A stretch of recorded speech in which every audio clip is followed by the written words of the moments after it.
आज जितेश, भाई जितेश के लिए ताली कम नहीं रहेगी थोड़ी?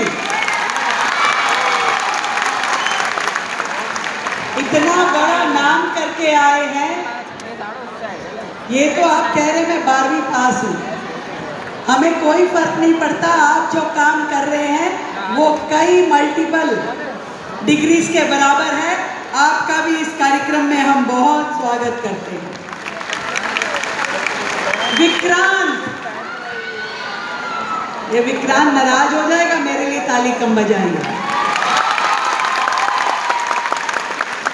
लाखों लोगों की इंस्पिरेशन बनके विक्रांत ने ये बता दिया कि जब इंसान खुद के चैलेंज लेना शुरू करता है तो वो कहते हैं ना कि खुदा भी बंदे से पूछता है कि बता तेरी रजा क्या है।